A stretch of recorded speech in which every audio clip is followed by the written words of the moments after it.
Craig Cutter Lawson and Jamie Ghost MacPherson, two names that once struck fear across the estates of Edinburgh. One ruled with chaos, the other with silence. Together they created one of Scotland's deadliest gang wars, a brutal conflict between the young Niddrie terrors and TMJ that turned city streets into battlegrounds and left a legacy of blood, betrayal, and fear. In the late 1990s, the estates of Edinburgh were already weighed down by poverty, unemployment, and an atmosphere of despair that seemed to cling to every concrete wall.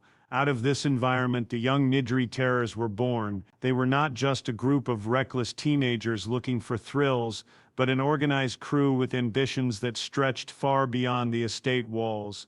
At their core was Craig Cutter Lawson, a young man whose reputation for sudden violence made him both feared and respected. Cutter had grown up surrounded by the harsh realities of Niddrie, and unlike others who dreamed of escaping, he embraced it, carving out his dominance one fight at a time. By the time he was in his early 20s, he had gathered a tight circle of loyal followers who would do anything he commanded. Their operations began small, collecting protection money from shopkeepers and intimidating anyone who resisted. Soon they pushed deeper into drug dealing, exploiting the vulnerability of the very community they grew up in. Cutter believed that in Niddrie respect came only through fear, and he had no shortage of either. The group's growth was explosive, and soon their name carried weight across the city. The young Niddrie terrors established themselves as the kings of the East Side, feared for their recklessness and admired by younger boys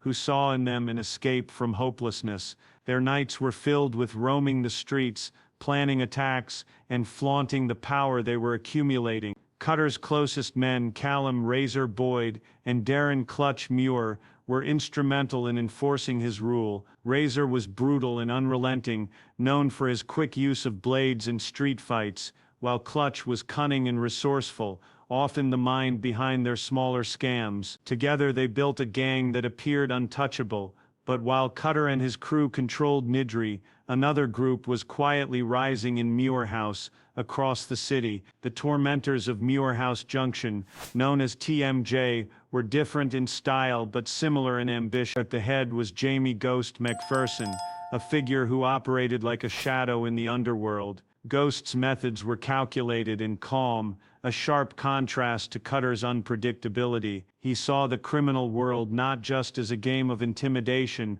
but as a business. Ghost used discipline to his advantage, structuring TMJ like a machine, where every member had a role. His crew didn't waste energy on reckless fights. They built connections, secured supply lines, and managed money with precision. For years, both groups expanded side by side without clashing.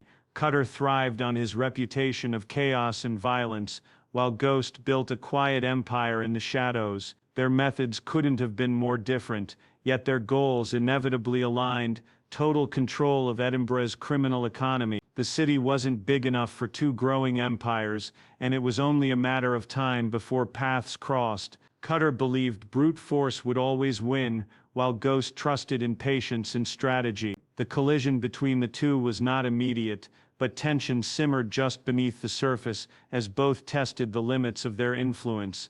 The communities where these gangs thrived became divided landscapes. In Niddrie, mothers feared for their sons as young boys idolized Cutter and his crew, eager to prove themselves by carrying weapons or running errands. In Muir House, Ghost's gang projected a colder presence, instilling quiet fear without the public displays of violence that Cutter loved. To the outsiders, both gangs represented the decay of a city losing control over its youth. To the members inside, it was a matter of survival, power, and legacy. Cutter grew more reckless with each passing year, convinced that fear was enough to keep rivals in check. Ghost, on the other hand, grew more patient, weaving his control into hidden corners where Cutter's rage couldn't reach. The stage was being set slowly and inevitably for a confrontation that would shake Edinburgh's underworld. Neither Cutter nor Ghost intended to back down, and both knew that only one empire could truly survive. The story of the young Niddrie terrors and TMJ was only just beginning, but already the city could feel the shadow of war stretching across its street. The uneasy balance between the young Niddrie terrors and TMJ did not last forever. It was always fragile, like a glass stretched too thin, ready to shatter at the smallest crack. That crack came in the form of betrayal, the kind that burns deeper than any fight on the street. Darren Clutch Muir, who had once been one of Cutter's most trusted men, grew restless under his command.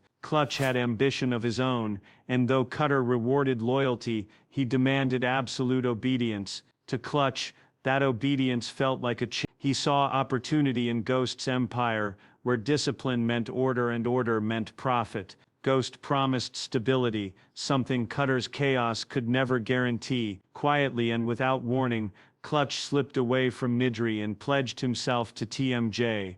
The damage was instant. Clutch carried secrets, knowledge of stash houses, drop points, and the flow of money that kept the terrors afloat. With that information, Ghost struck quickly and ruthlessly. A large shipment of cocaine carefully arranged by Cutter to cement control over the east side never arrived. Instead, it was intercepted by Ghost's men and redirected into TMJ's hands. The loss of both money and reputation cut deep, but the insult went deeper. To Cutter, it was not just business, it was personal. Betrayal was a wound that could never be forgiven. Cutter's fury spread through his men like fire. He demanded Clutch be found, dragged back, and made an example of. But Ghost was too clever, too protective of his newest asset. Clutch vanished into the shadows of Muir House, kept under guard in hidden flats and basements. Cutter's searches yielded nothing but frustration, and so his anger turned outward.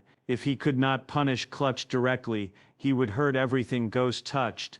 The retaliation began small, almost like warnings. Cars belonging to men associated with TMJ were torched in the night. Windows of businesses that paid Ghost protection were smashed, but soon the attacks grew bolder. Armed young terrors stormed into Muir House streets, marking their presence with broken glass and bloodied rivals. To Cutter, this was not just revenge, it was a statement. He wanted Ghost to know that every inch of territory would be fought for, no matter the cost.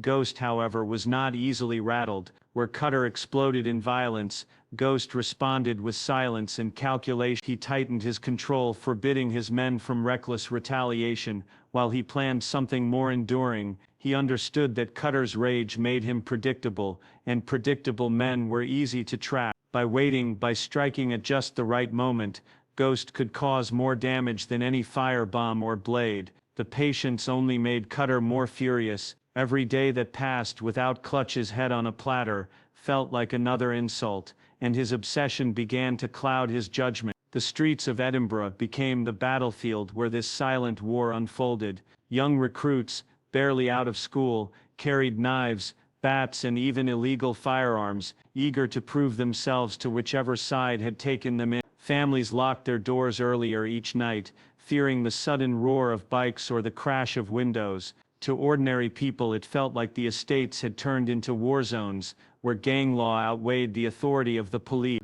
The authorities did notice the escalation, but they were always one step behind. Reports of stolen cars, late-night fires, and sudden stabbings flooded in faster than they could respond.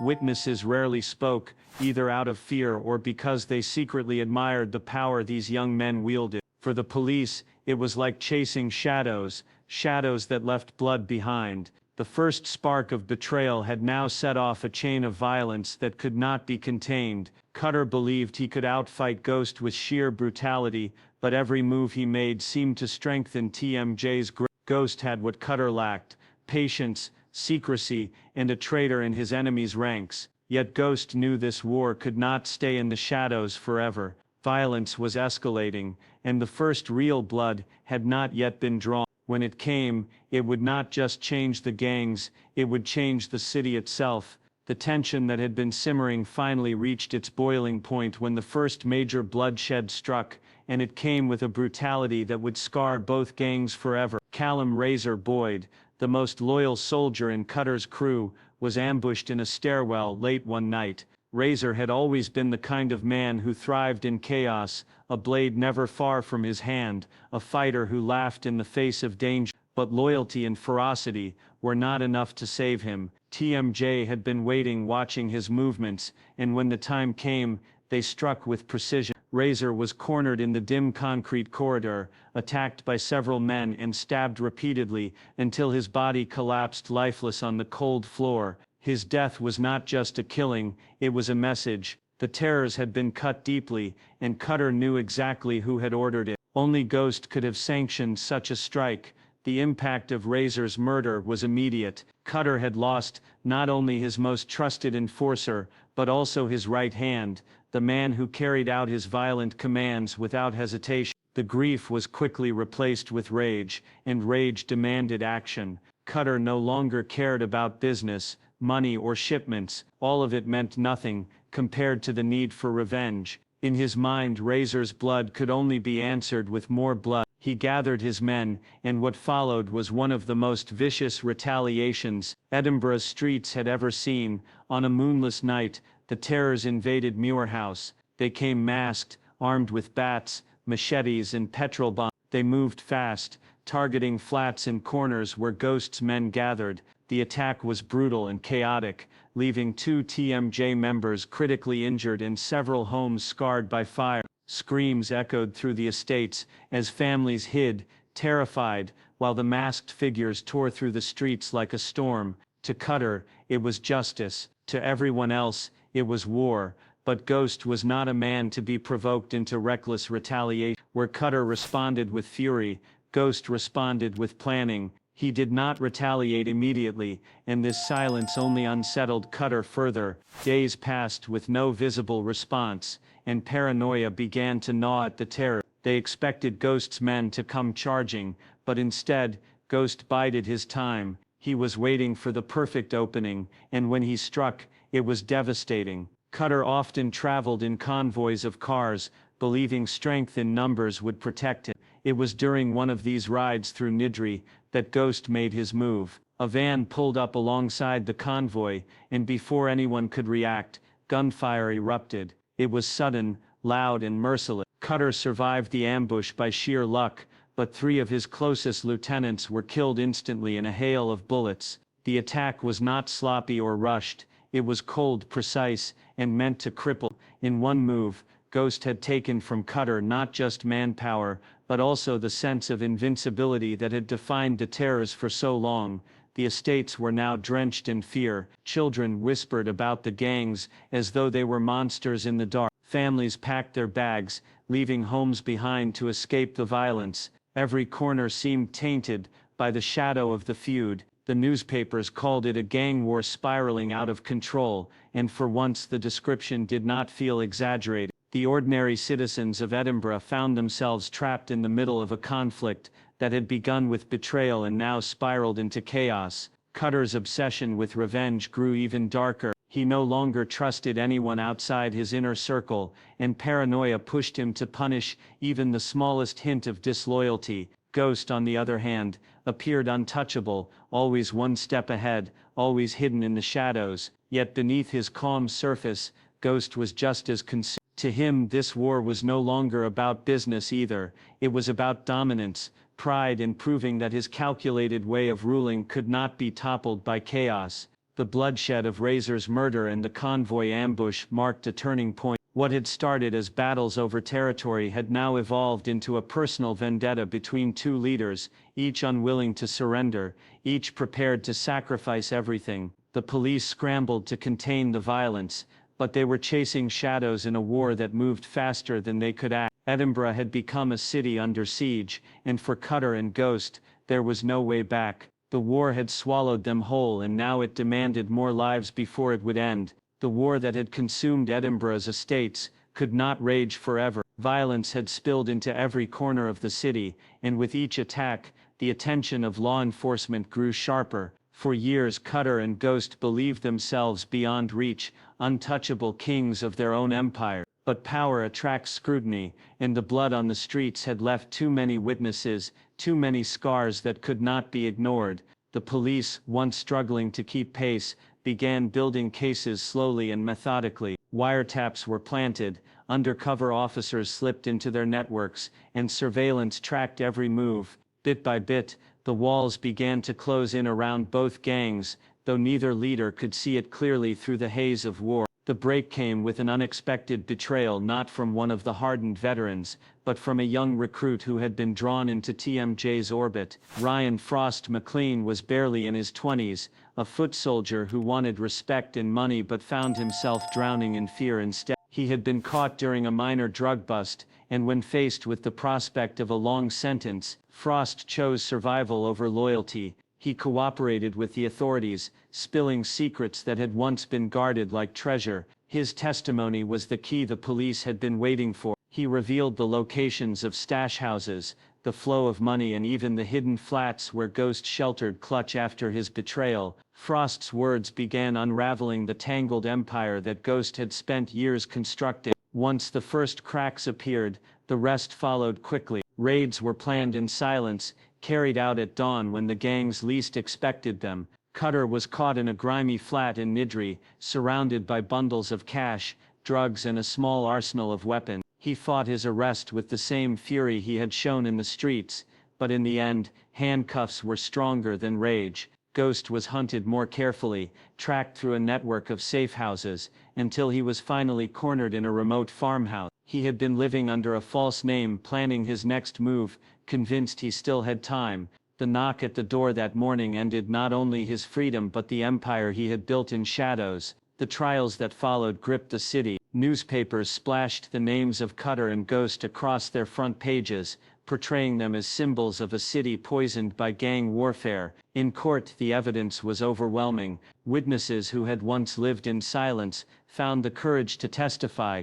some in fear, others in relief. The stash houses revealed cash, drugs, and weapons enough to paint a clear picture of the scale of their operations. Cutter was sentenced to decades behind bars, his fury reduced to silence as the judge handed down his punishment. Ghost received a similarly heavy sentence, his calm mask slipping only once as the weight of finality sank in. Both leaders, who had once commanded streets with iron fists, were now caged, their empires dismantled, but prison did not erase the damage left behind. The estates bore scars that would not heal quickly. Families who had lost sons to the violence carried grief that no sentence could ease. Young recruits, once eager to earn their place, now found themselves adrift, their so-called leaders gone and their purpose stolen. Some tried to rebuild smaller crews, fragments of what had once been, but none could rise to the same scale. The shadow of Cutter and Ghost loomed over them,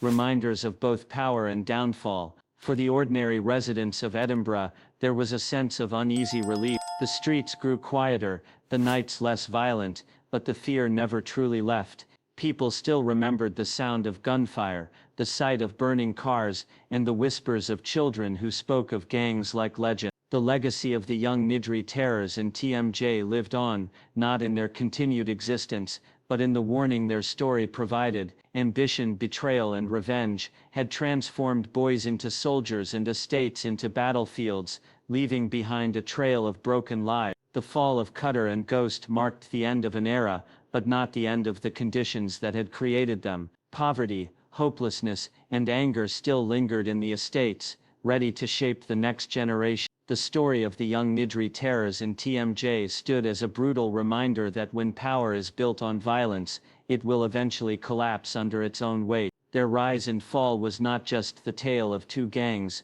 but of a city caught in the grip of its own shadows, forced to confront the cost of silence, fear, and the allure of power in the hands of the young.